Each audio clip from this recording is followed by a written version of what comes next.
ये कहानी है चंदनवन की, जहाँ हर पेड़ के पीछे एक रहस्य छुपा हुआ है। एक गधा भोला राम बड़ी ही मस्ती में घूम रहा था। तभी उसे किसी के रोने की आवाज आई। भोला राम आवाज को सुनकर दंग रह गया और सोच में पड़ गया। तभी अचानक से उसे एक छोटा सा हिरन लाली रोता हुआ दिखाई दिया। अरे, ये तो एक हिरन का बच्चा है, लेकिन ये रो क्यों रहा है? ये तो बेचारा अकेला बैठा हुआ है। पता नहीं इसके माता पिता कहाँ गए होंगे। आजकल के जमाने में ये कैसे से माता पिता हो गए हैं, जो इतने खतरनाक जंगल में अपने बच्चे को अकेला छोड़कर घूमने निकल जाते हैं। अगर वो खतरनाक तेंदुआ यहाँ आ गया तो बेचारे का शिकार कर लेगा। चलो उसी के पास जाकर पता करता हूँ कि उसके माता पिता कहाँ हैं। फिर भोला राम छोटे हिरन के पास गया। अरे बेटा, क्या हुआ तुम्हें और यहाँ क्या कर रहे हो? क्या तुम्हें अकेले डर नहीं लगता है? ये जंगल खतरनाक जानवरों से भरा पड़ा है। यहाँ इतना खतरनाक तेंदुआ रहता है जो 1 मिनट में तुम्हारा शिकार कर लेगा और तुम्हें पता भी नहीं चलेगा। कैसे माता पिता है तुम्हारे, ऐसे जंगल में तुम्हें अकेले छोड़ गए? अरे अंकल जी, आप चुप हो जाइए। आपको मेरे माता पिता के बारे में भला बुरा बोलने का कोई हक नहीं है। आप जानते ही क्या हो मेरे माता पिता के बारे में? वो बहुत ही अच्छे हैं, उनके जैसा कोई नहीं है। अरे बेटा, गुस्सा मत करो, मेरी बात का बुरा मत मानो। मैं तो तुम्हें रोता देख परेशान हो गया था, लेकिन जब तक तुम मुझे अपने बारे में बता नहीं देते, मुझे कैसे पता चलेगा? मैं कैसे तुम्हारी मदद करूंगा? मुझे अपने बारे में कुछ तो बताओ। तुम क्यों रो रहे हो? मैं तो नदी के उस पार वाले जंगल में रहता था। मेरे माता पिता हम साथ में घर पर थे। तभी अचानक से एक शेर ने हमारे घर पर हमला कर दिया और उस हमले में उसने मेरे माता पिता का शिकार कर लिया। हमारे घर में एक कुल्हाड़ी रखी थी, तो मेरे पिताजी ने भी उस कुल्हाड़ी से शेर पर हमला किया, जिससे उसका एक पैर कट गया था। तभी मैं वहां से भाग गया था और शेर का पैर कटा होने के कारण वो मेरा पीछा नहीं कर सका और मैं बच गया। मैं तो अपनी माँ बाबा की याद में यहाँ रो रहा था। अच्छा ठीक है बेटा, मैंने तुम्हारे माता पिता को बहुत उल्टा सीधा बोला है, उसके लिए मुझे माफ कर देना। मुझे पता नहीं था। अब तुम्हें टेंशन लेने की कोई जरूरत नहीं है। बेटा, अब से तुम मेरे साथ रहोगे। चलो बेटा, हम घर चलते हैं। छोटे हिरन और भोला राम की बातें एक लोमड़ी रिंकी चुपके से सुन रही थी। अरे यार, आज तो मैं थोड़ी सी लेट हो गई, वरना आज तो मुझे इस हिरन के बच्चे का शिकार करने के लिए मिल जाता। लेकिन क्या करूं, इसका शिकार करने का मन तो बहुत कर रहा है, लेकिन वो गधा मुझे इसका शिकार नहीं करने देगा। मुझे बिल्कुल भी रिस्क नहीं लेना है। चलो अब घर चलती हूँ, कभी ना कभी तो ये अकेले मिलेगा ही। फिर रिंकी लोमड़ी अपने घर चली गई, लेकिन उसके मन से तो छोटे हिरन का ख्याल जा ही नहीं रहा था। वो तो बस उसका शिकार करने के लिए ही सोच रही थी। तभी रिंकी ने एक योजना बनाई और योजना के अनुसार छोटे हिरन के पास पहुंच गई। नमस्ते गधेराज, क्या कर रहे हो? काफी समय से मिले नहीं थे, सोचा घर आकर ही आपसे मिल लूंगी। अरे चतुर लोमड़ी, मैं तुझे अच्छे से जानता हूँ। तुम यहाँ मेरा हालचाल पूछने नहीं आई हो, जरूर किसी न किसी मकसद से यहाँ आई हो। अब बता भी दो, क्या काम है तुम्हें मुझसे? अरे गधेराज, मैं तो बस यही बताने आई थी कि एक लंगड़ा शेर इस जंगल में घूम रहा है और वो एक छोटे से हिरण का पता पूछ रहा था। और वो छोटा हिरण तो तुम्हारे पास है, तो अगर तुम अपनी जान की सलामती चाहते हो तो इस छोटे से बच्चे को मेरे साथ भेज दो, वरना मैं उस लंगड़े शेर को तुम्हारे घर का पता बता दूंगी, जिससे तुम्हारी जान को भी खतरा हो सकता है। अब देख लो तुम्हें क्या करना है। हाँ बता दो, मैं किसी शेर वेर से नहीं डरता हूँ। हाँ लोमड़ी, मैं तुम्हारे साथ जाने के लिए तैयार हूँ। मुझे नहीं रहना इस गरीब गधे के साथ। मैं इसके साथ गरीबी की जिंदगी नहीं जीना चाहता हूँ। इसके पास ना अच्छा खाने के लिए होता है, ना इसके पास अच्छा पीने के लिए होता है। मुझे नहीं रहना इसके साथ। चलो तुम मुझे लेकर चलो अपने साथ। छोटे हिरन की ऐसी बात सुनकर बोलाराम को बहुत ही दुख हुआ और रिंकी लोमड़ी छोटे हिरन को अपने साथ ले गई।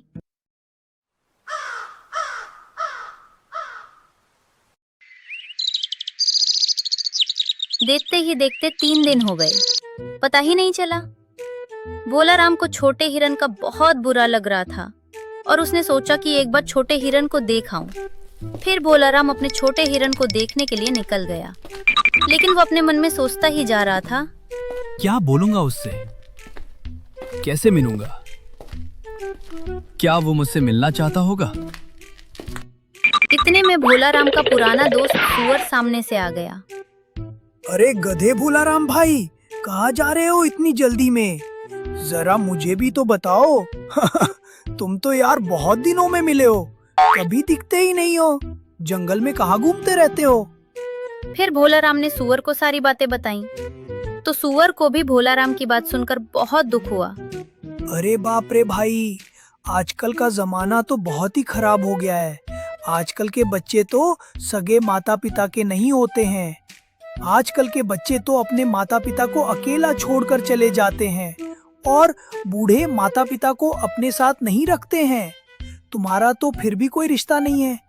अरे भाई, ये जमाना बहुत ही खराब है। किसी को कितना भी प्यार कर लो, कितना भी उसके साथ रह लो, लेकिन अंत में सब छोड़कर चले जाते हैं। तुम टेंशन मत लो भाई, उसे चले जाने दो।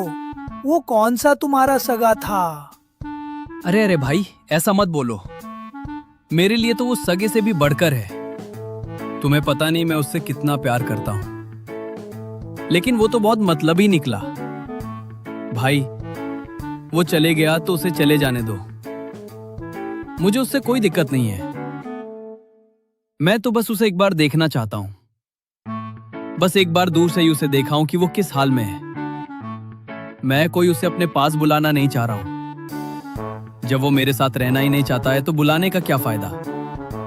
वैसे भी मैं तो गरीब हूं और वो गरीबी में नहीं रहना चाहता है। ठीक है भाई, अगर तुम नहीं मान रहे हो तो चले जाओ, लेकिन वहाँ अपनी सुरक्षा से जाना। वहाँ वो खतरनाक लोमड़ी होगी, उससे बचकर रहना। वो बहुत चतुर है, वो बड़े बड़े जानवरों का शिकार कर लेती है। तुम तो उसके सामने कुछ भी नहीं हो। अगर तुम कहो तो मैं तुम्हारे साथ चलूं? नहीं सुअर भाई, बहुत बहुत धन्यवाद, लेकिन मैं अकेले ही जाना चाहता हूँ। क्योंकि मैं उससे अकेले में मिलना चाहता हूँ और मैं उसके साथ अपना दुख दर्द बांटना चाहता हूँ। मैं आखिरी बार उससे मिलने जा रहा हूँ। उसके बाद वो तेंदुआ भी मेरा शिकार कर ले तो कोई बात नहीं। वैसे भी मेरी तो जिंदगी सिर्फ कट ही रही है, जीने का तो कोई मकसद है ही नहीं। मेरी जिंदगी में आने के लिए तुम्हारा धन्यवाद भाई। फिर भोलाराम वहां से चला जाता है और रिंकी लोमड़ी की गुफा के पास जाने लगता है। तभी उसके रास्ते में अचानक से खतरनाक तेंदुआ आ जाता है।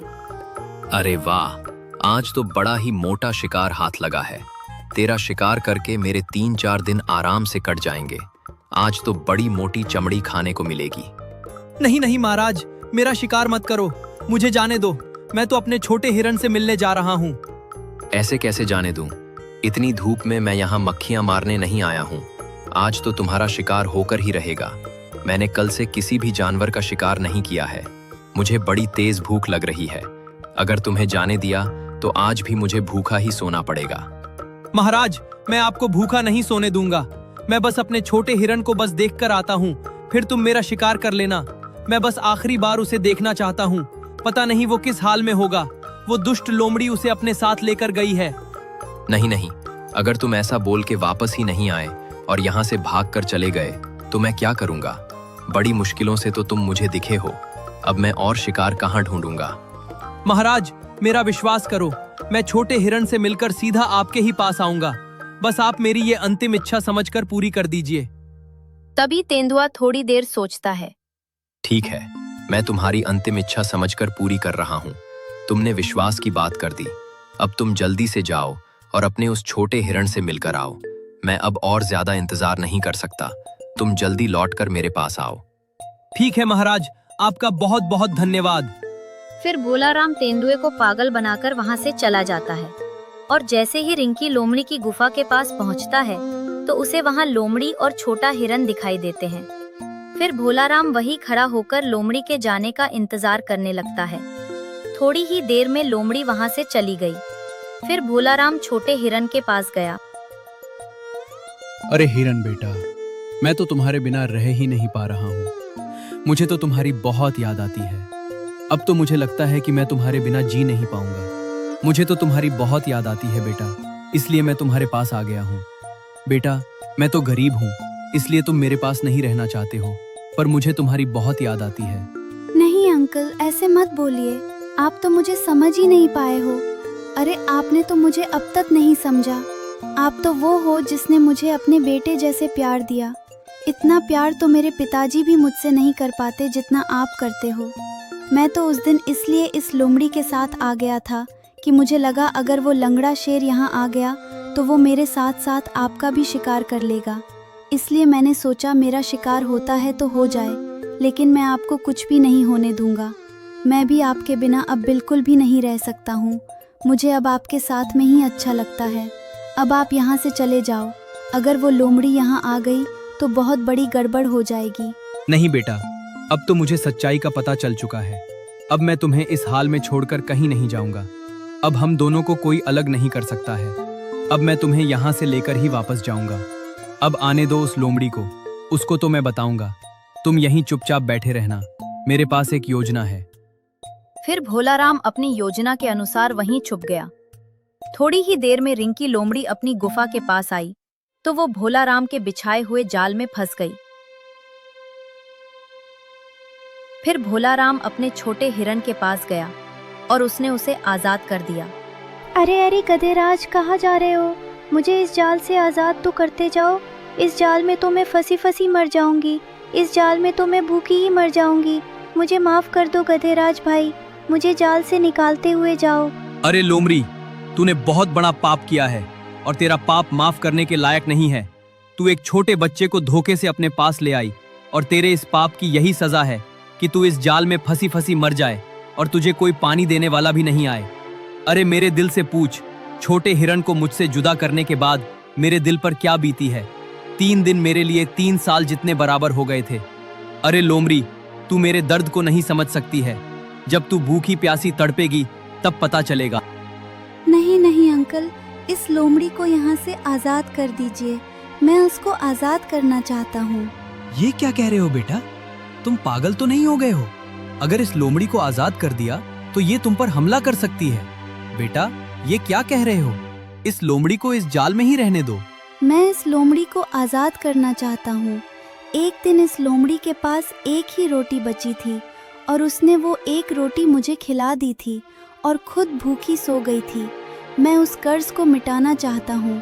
अगर ये भूखी प्यासी मर जाएगी तो मैं अपने आप को कभी माफ़ नहीं कर पाऊँगा और मैं उस कर्ज में नहीं रहना चाहता हूँ। इसलिए अंकल, इसे आज़ाद कर दीजिए। फिर भोलाराम ने छोटे हिरन के कहने पर रिंकी लोमड़ी को आजाद कर दिया। देख लोमड़ी, उस दिन तो इसने मुझसे दूर जाने का फैसला कर लिया था तो मैंने कुछ नहीं किया, लेकिन आज तुझे इस पर हाथ लगाने से पहले मेरा मुकाबला करना पड़ेगा। मेरे होते हुए तू छोटे हिरन का बाल भी बांका नहीं कर सकती है। अगर तुझ में दम है तो मुझसे मुकाबला कर। नहीं नहीं गधेराज, मुझे किसी से कोई मुकाबला नहीं करना है। अब मैं सब समझ चुकी हूँ। हमें इस जंगल में मिल प्रेम से रहना चाहिए और कभी किसी को परेशान नहीं करना चाहिए। गधेराज, मैं अब कभी किसी का शिकार नहीं करूँगी और न ही किसी को परेशान करूँगी। मुझसे जो भी गलती हो गई है उसके लिए मुझे माफ़ कर दो। अब से मैं सबकी मदद किया करूँगी। तो दोस्तों, आपको हमारा वीडियो देखकर कैसा लगा?